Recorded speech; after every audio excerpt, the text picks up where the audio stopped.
Bell for the BFMOC class, and the topic that I wanted to discuss today is actually very correlated to something that we already discussed in the past. One of the previous sessions we had was about vignettes, case studies, and it kind of rolled into guest speakers at the same time. So to make today a little bit more productive, I was hoping we could readdress the guest speakers, but also talk about lectures, so that we can kind of combine not only folks that are conducting the classes from within inside a classroom, like the instructor, but also folks that would be conducting the class from outside of the classroom, like guest speakers that would be from other locations, deployed locations, etc. So, Mr. Hagan, do you want to share experiences that you guys have had with both instruction as well as guest speakers from outside of the instructor's classroom? Well, again, we teach very much the way that you are running this meeting here, with a little camera going and sharing slides, talking to the students, using polls to interact with them. We might do formative evals on the subject matter using polls and things like that. Guest speakers, typically we would bring them in a big camera voice out there in the center of the screen, unless they don't want their picture and all they want is slides. But it's just like a classroom, with the exception that both the speaker and the students are separate from each other. Okay, I'm curious, when it comes to guest speakers, have you ever had anybody that didn't have DCO connectivity, or they dialed in a different way? For example, today's session, we're kind of using two different systems at the same time, the DCO and also conference calls.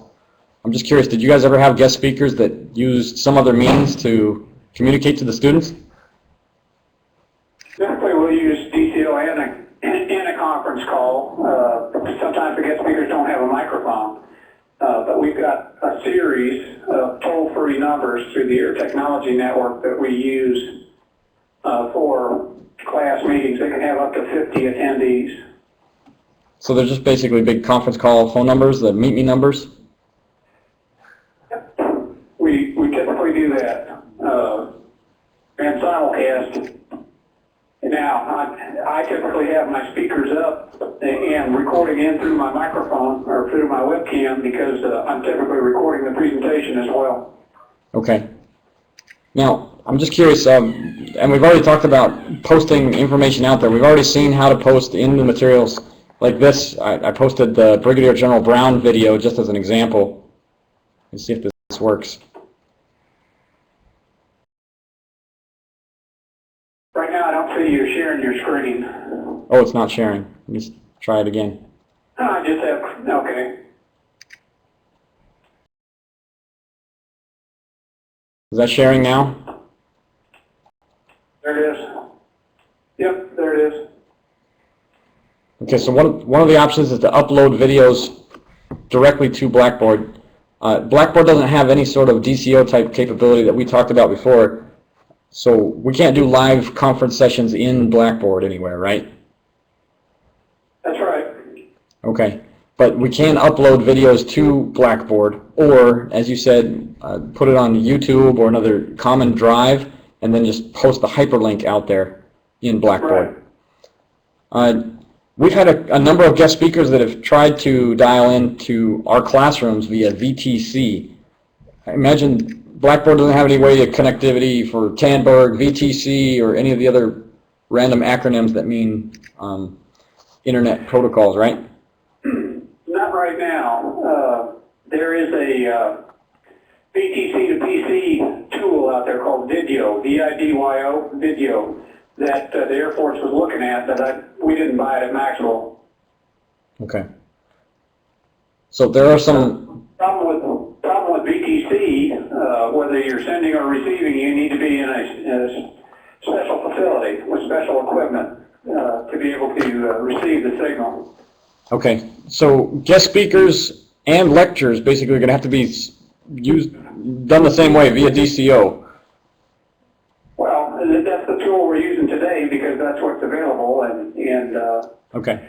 It is pretty easy to do that. What we've done in our CPMC classes, Facility Personnel Management course classes, is if the guest speakers do not have a webcam, we'll mail them one, because we've got a series of them. You know, I made you the offer at the end of the last meeting. If you want some webcams, let me know, and I can box them up and send them to you. So I'm just curious, do you guys send those out and then at the same time they're just going to use them and send them right back, or how does that process? No, you can keep them. They were bought for the course. At one point we were thinking about having the students use them, but that was too bandwidth intensive. It was easier to get the students to talk on the teleconference line and just broadcast them from there, rather than them having to have a webcam. These are plug-and-play webcams. All you got to do is plug them into any Windows 7 computer, and it'll recognize it and set it up to play. Did you guys ever have any issues with the local IT folks? And we used to.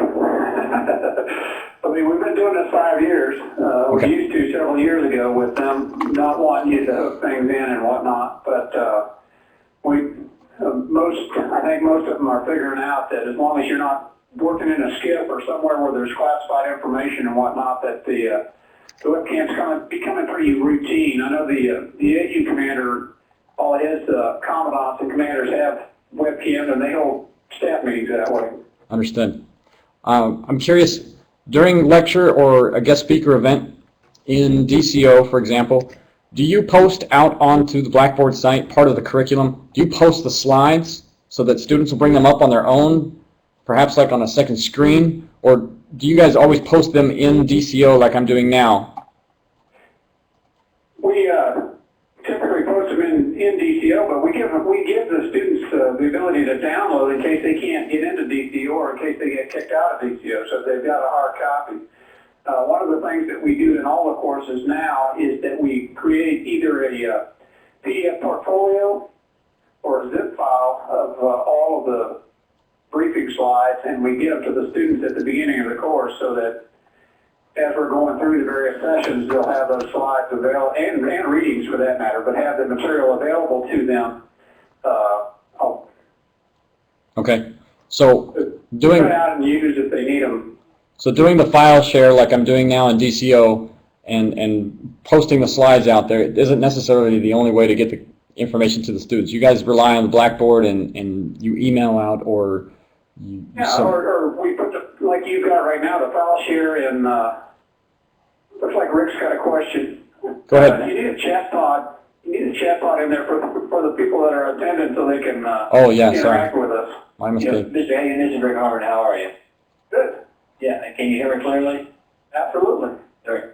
I'm establishing a DL course here at Keesler myself, and it's going to be DCO intensive. We don't have the Blackboard yet. I'm glad to see BFMOC actually take that first step to get that. That would be pretty awesome if we could get that.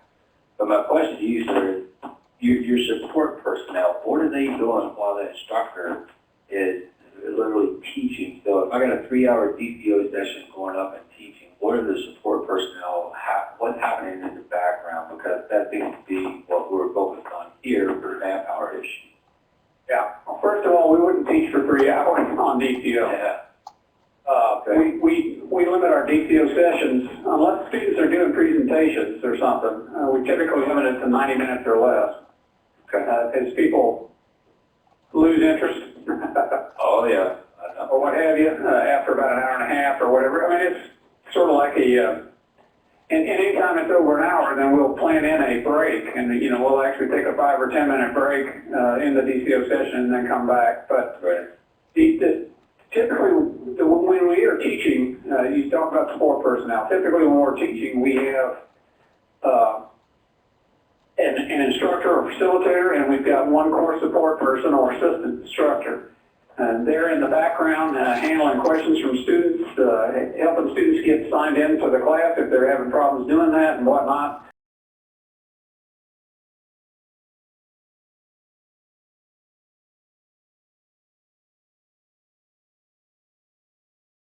Again, put as much of the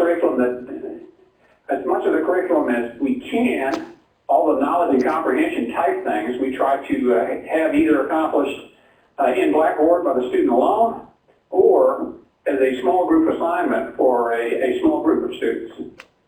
Where they're talking with each other, they're talking about researching, sharing the curriculum or questions in small group. So two things, Mr. Hagan. During the webinar, we'll do a formative eval using a poll or something to see did they get the information they were supposed to, and if not, then we would reteach during the webinar. Okay.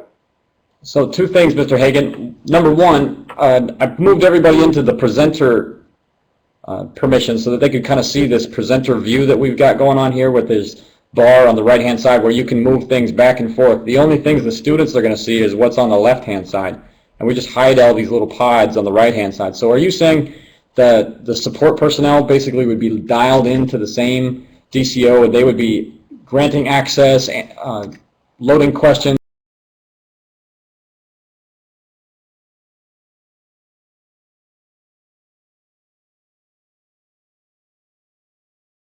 so that they keep a fluid rhythm to the class? Is that what you're saying? Yeah, it becomes a teamwork type thing. You get used to each other and what's going on. Typically, we'll have presenter chat like we've got there, and then the assistant and the instructor could be talking to each other using the presenter chat. Typically, we'll have presenter notes, which is a separate pod that you can select. Let's see, notes, presenter notes. We'll have them over in the presenter only area. And that's where that's our part two of our lesson plan, with lead-off questions, follow-up questions, anticipated responses. We'll have all of that over in the presenter notes area so that we can be following along where we're supposed to be. And the assistant instructor, actually, if the instructor, it happens infrequently, but it does happen, if the instructor gets bumped out of DCO for some reason, the assistant can jump in there, keep everybody calm, maybe even continue on if they've seen the presentation enough using the presenter notes until the instructor can get back in to DCO and continue the conversation.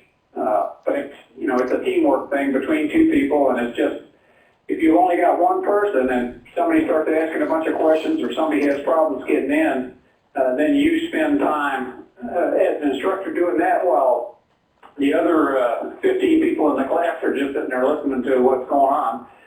And not real interested, I'm sure. Understood, and that makes a lot of sense.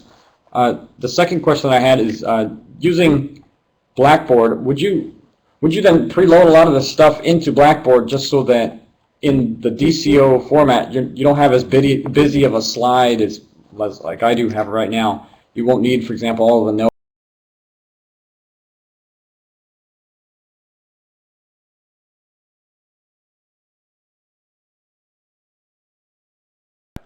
I don't know if the presenters can see it, but you've got the layouts over on the right-hand side. Right now you're on VTC layout. Right. You've got screen share, briefing, main. You can have a different layout for each subject. You can have a different layout for each phase of the presentation that's already preset with slides and whatever, videos.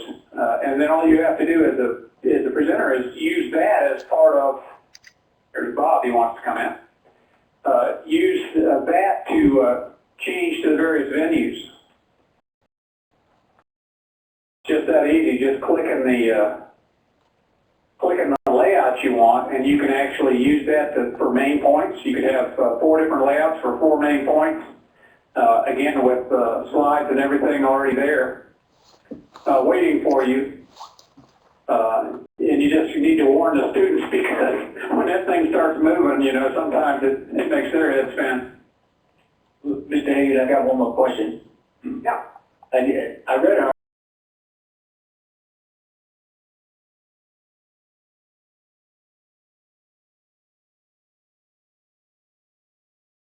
survey, 83% of the people that were surveyed said that it takes an enormous amount of time, more time to actually prep for an online session than it did an in-resident session. Do you find that to be true, and if so, why?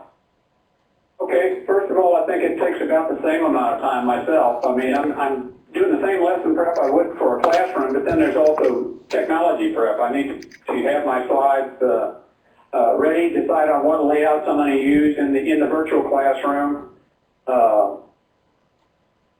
just a variety of different things. We used to go to a classroom and make sure it was set up and all the things were available to do the presentation there. Now we're doing the same thing, except that it's in the technology environment. So I'd say about the same amount of time, literally. And just, what I'm doing is adjusting the presenter view right now. Just so that you're aware, I talked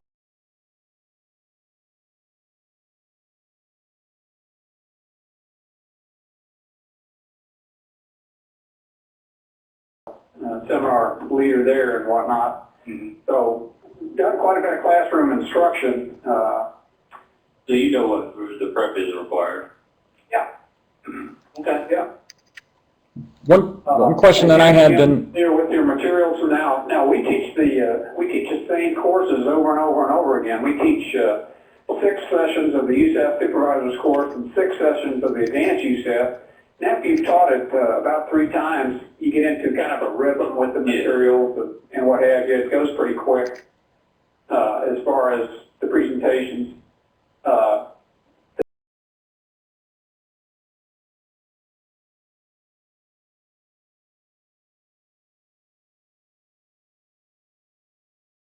We'll use the little emoticons at the top, the little guy with his hand raised, and have them say, if you got that point, give me a green check. If not, give me a red X. Things like that. We try to do some sort of a change, either a status check or a poll or something, approximately every 3 to 5 minutes as we're teaching. And that helps keep people engaged in the presentation and lets you know that they're following along and they're getting the information. Again, you can use a poll for a formative, just like you would a multiple choice question in the past.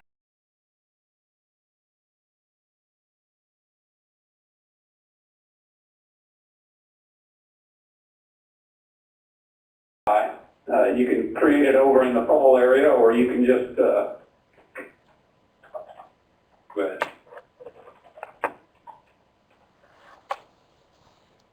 If I could spell, it'd help.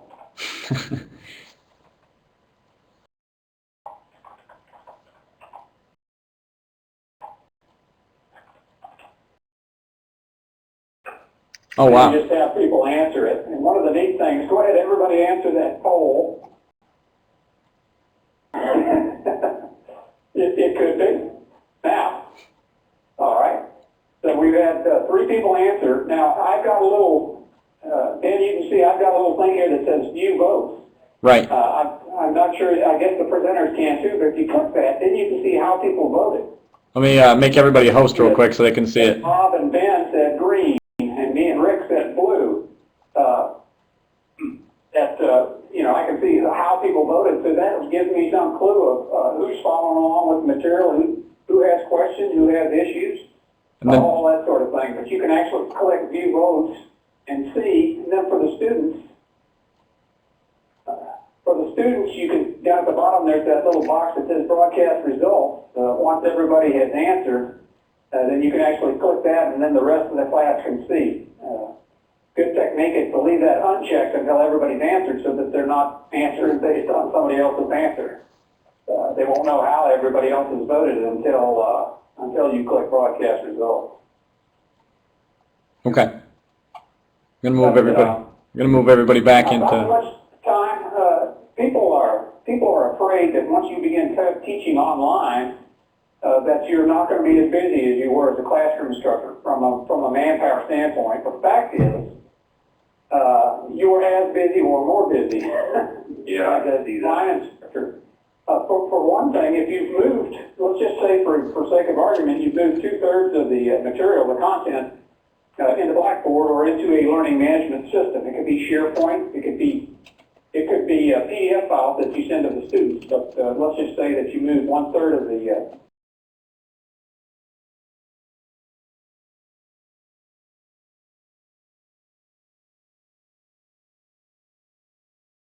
about it and whatnot, and we make ourselves available. We call it presence, instructor presence, teaching presence, if you will, in terms of the course, and it's important. The more that you're available to them, the more they're going to feel like it's a resident type experience. Another thing we call it is a transactional distance. We try to reduce the transactional distance between the students and the instructor, even though they may not be, they may be thousands of miles apart, literally. We reduce the transactional distance by being available, timely as far as interacting with them and whatnot. It doesn't necessarily have to be immediate. You can set, standards in your course of, I will get back to you within 24 hours or whatever. I'm just curious, Bob, Dave, Bob, or Rick, on the question and answer pod in the bottom, what do you guys see? I can see your question and answer box. It's an empty box, but I see it. Where it says show all questions. Is there anything that you can click on? Because I've got you in a presenter view right now, so I'm just curious what the... I'm seeing, when I click the down arrow there, it says show all questions, show open questions, show answered questions, show my questions. So as opposed to the poll, which is just one question, this is where you can do multiple questions, and then... That's what it looks like. Then throughout the class, you can just kind of grade them as they come. Okay. I'm going to move you up to host so you can see what I'm seeing.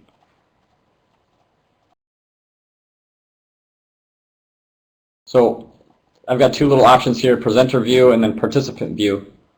No, I don't think anybody's answered the questions, but it does give me the option to send it privately, just like the chat, or send it to everybody. Definitely takes a lot more time when you're first learning TL, but you pick up on it pretty quick. Like I say, we've got an instructional staff of 10 instructors, contract instructors, that we have teaching our supervisory courses at the college, at Acre Center, I mean. And we have hired people that were former PME instructors at Maxwell, Aerospace Safety Course or SOS or one of the other schools. And it's a quick process for them to transition from having taught in the classroom to teaching in the virtual classroom. That's what you want to call it. Not just teaching online or whatever, but teaching in the virtual classroom, interacting with students. Skill set says you just need to learn the technology. I'm a little curious about how you get around the limitations of DCO when it comes to slides. For example, there's some slides that may have animations or transitions, or sometimes people embed little fancy things in there, and that doesn't come across DCO very well. When they convert it into Adobe for some reason, it loses certain functions.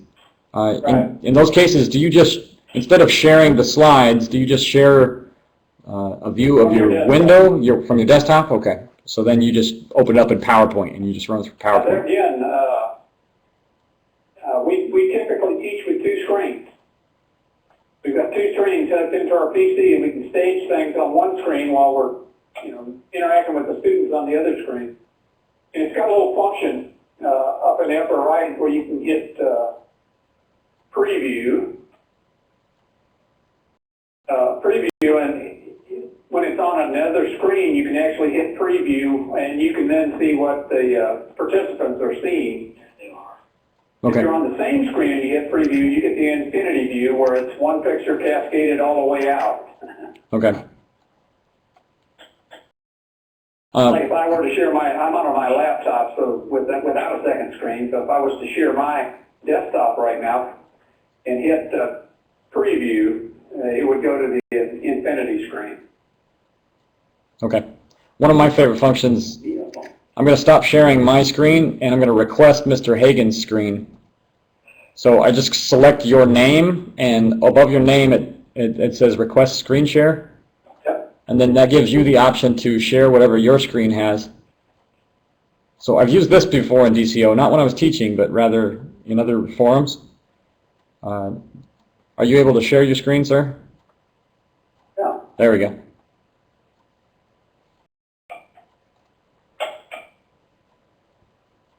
Does that look familiar? Yes, perfect. So what I've enjoyed in DCO I'm is... seeing it as my desktop. If I go back, says my screen's being shared. I can go back to DCO by just clicking it down the tray on the bottom. Right. I hit preview, then you get the infinity view. Oh, Nice. I like that. You know what I'm saying? That's single screen. Now, if I had it on a second screen and I shared that second screen, we wouldn't have this infinity view thing. Got it. If Now, I turn off the preview. what I was going to tell everybody that I enjoy doing is on my screen, at the very top of the pod, I have an option that says Request Control. And so I can actually hit that, and if you allow me to,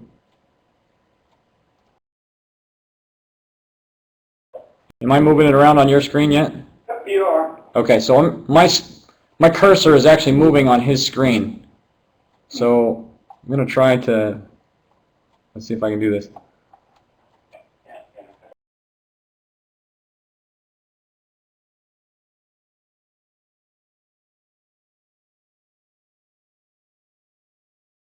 Or stop sharing, or I guess you're stop sharing.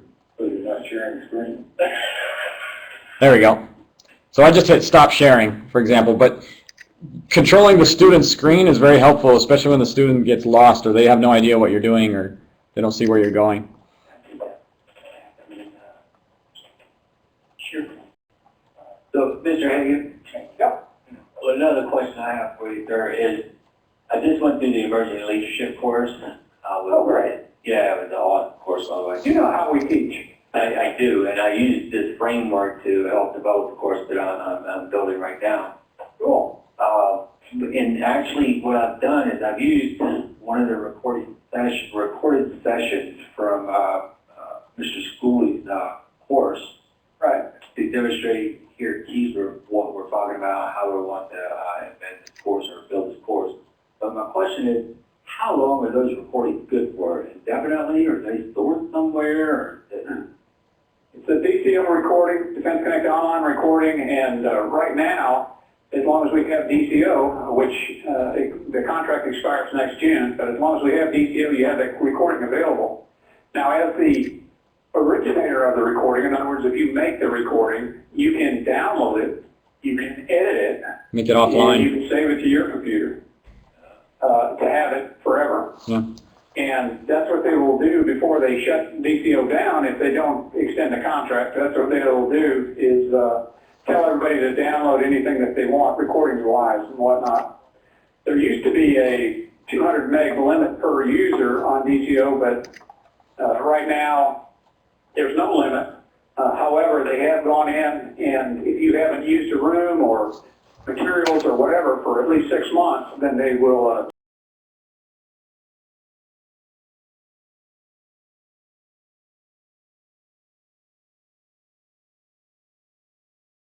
Participant. But would you demonstrate how do to... that yourself.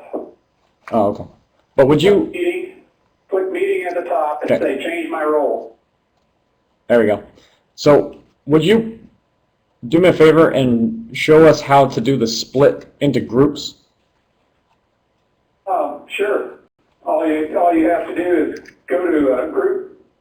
At the top, there's a symbol that's like a 4 square type symbol. It's the middle one on the attendee list. Right. And once you do that, it says start breakouts. And when I click start breakouts, then it's created some breakouts down there at the bottom.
Yeah.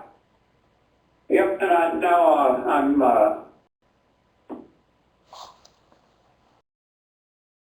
bringing everybody back to the main room. Okay, so now that we're all here, I'm just curious, Rick and Bob, did you guys even hear any of the conversation other than what was said through the phone? Could you hear anything via DCO, or could you see anything that was happening in our breakout room, or we were completely isolated? Okay. It's completely transparent. Okay, Now we're that's, all back in the main meeting room, and I'm going to go back to on attendee list again. At the top bin, you've got 3 little boxes there underneath the words attendee list. I'm on the middle one right now, so it shows the breakouts down towards the bottom and gives you the start breakout option.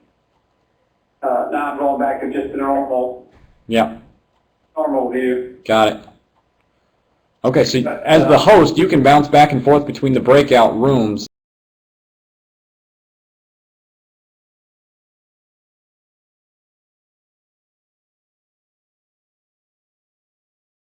Again, I showed you each of the breakouts had their own note pods, and they can have their own chat. They can have Questions and answers, individual polls. things, but you can create a layout and just open those pods in the layout. So you'll have all, say you got 4 breakout rooms, you could have all 4 chats from the breakout rooms, all 4 note pods from the breakout rooms, and you could be monitoring what's going on in each of the rooms from that layout.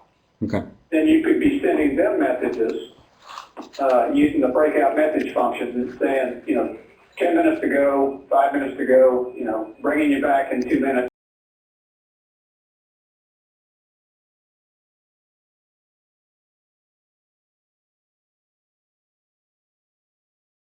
You can call up that notepad from their breakout where they were putting information or what have you. So Okay. they would have that available to talk to it.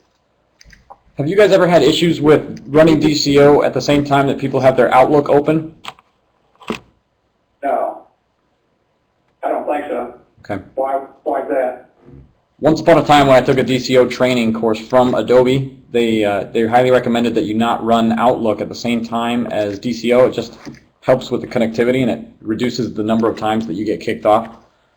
Okay. But having multiple students from all over the place and they're most likely going to have their Outlook open. I was just curious if you guys run into issues. Yeah, well, I always have mine open because a student might send me something that I need to know. Understood.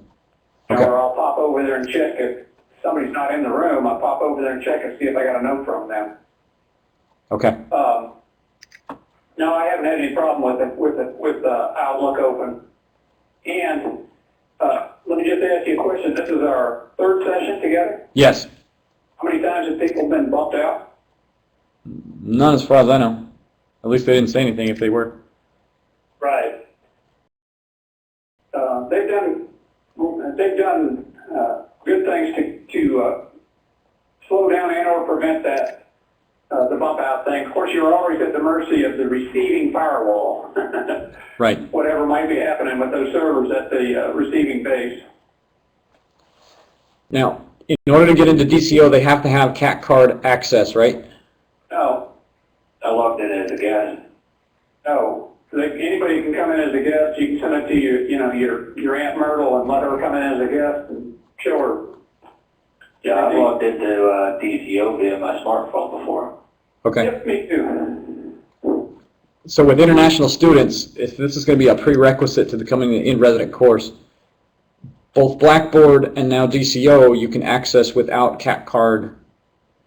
Correct. Okay. We've lost our chat pod again in this area. It's in the presenter thing.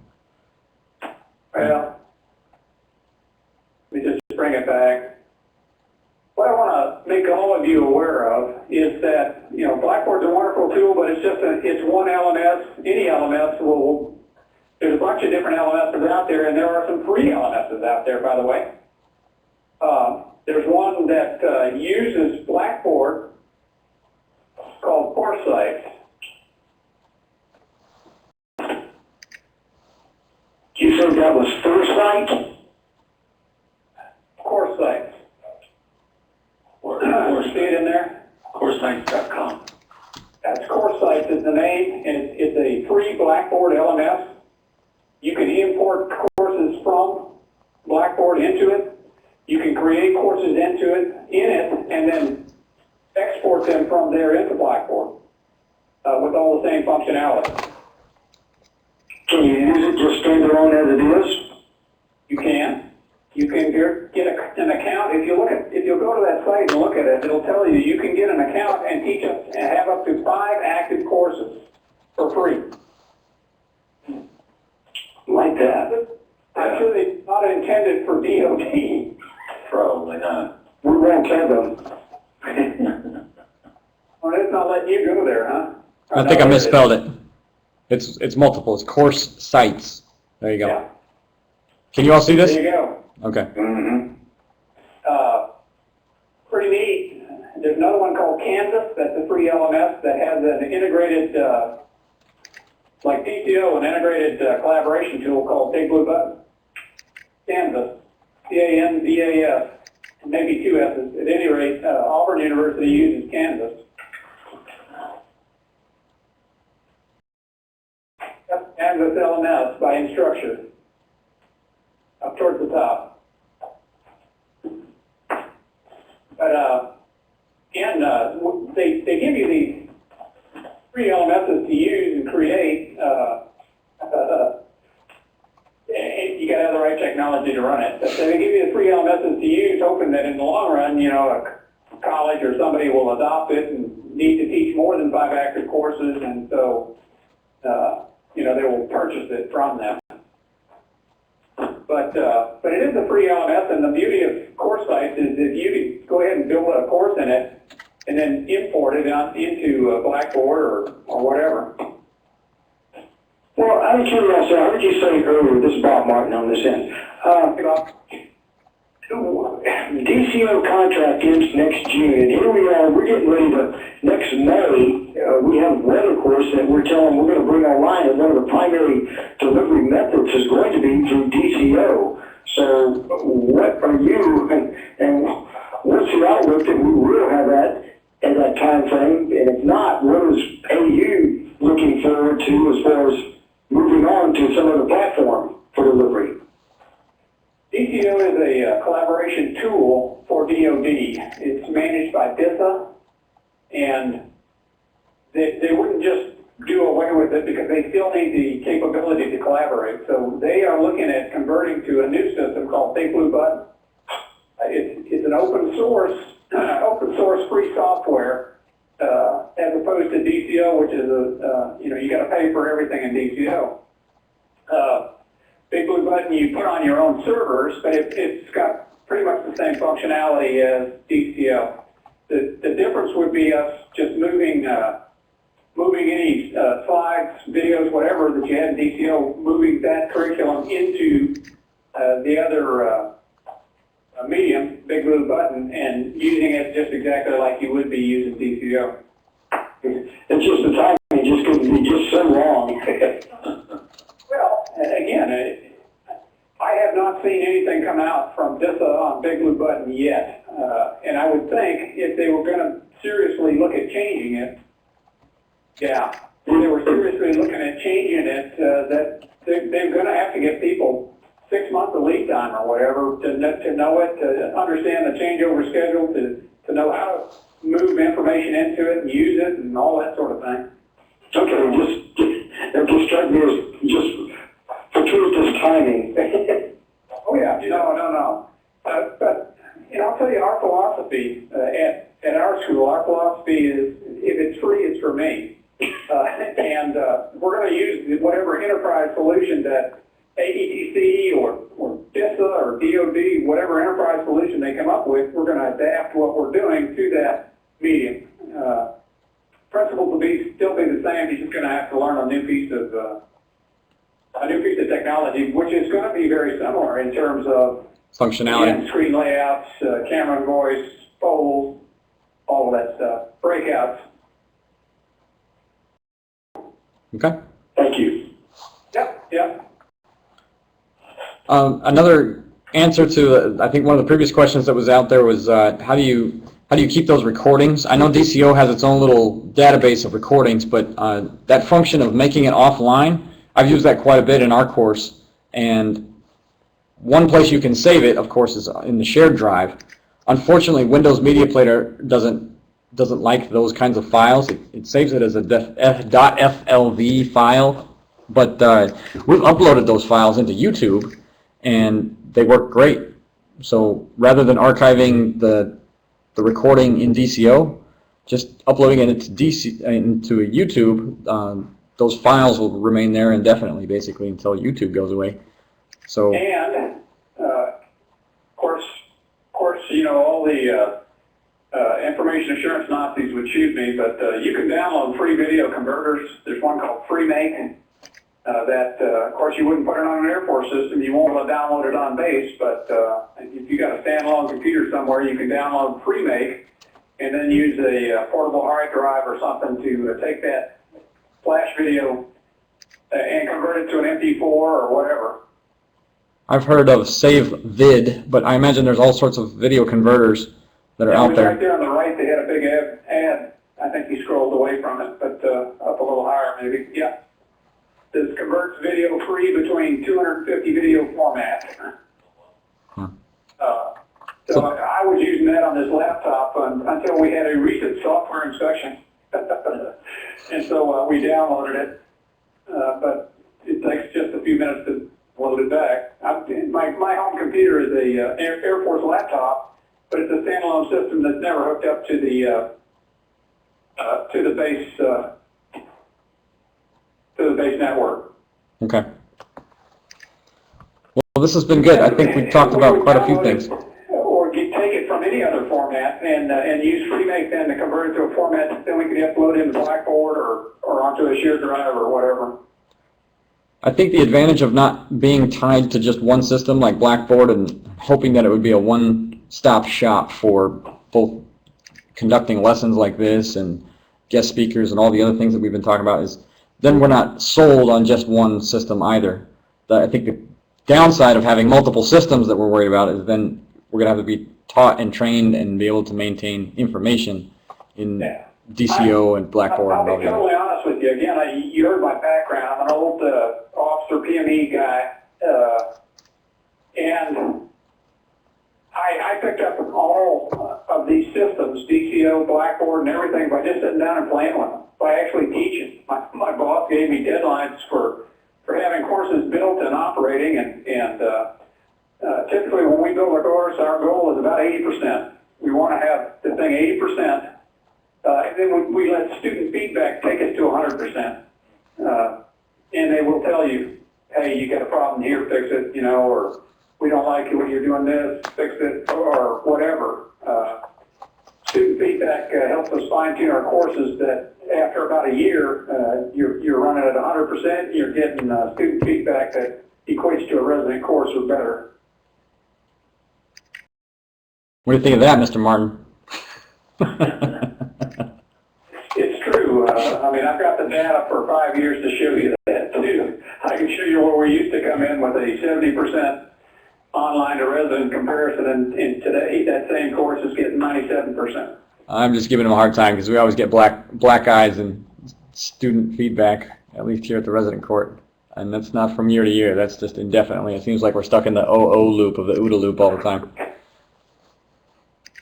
You got to listen to your customers. And I would guess that many of the people that are coming through your course are millennials who are used to using technology and probably like to do a lot of things on their own online and whatnot. You got to have a certain amount of contact time or synchronous time so that you know that they got it. They got what they were supposed to get, and deadlines help enforce that as well. Great. Well, Mr. Hagan, I appreciate you walking me through this. I don't have any more questions or need anything else today. In fact, I think the session today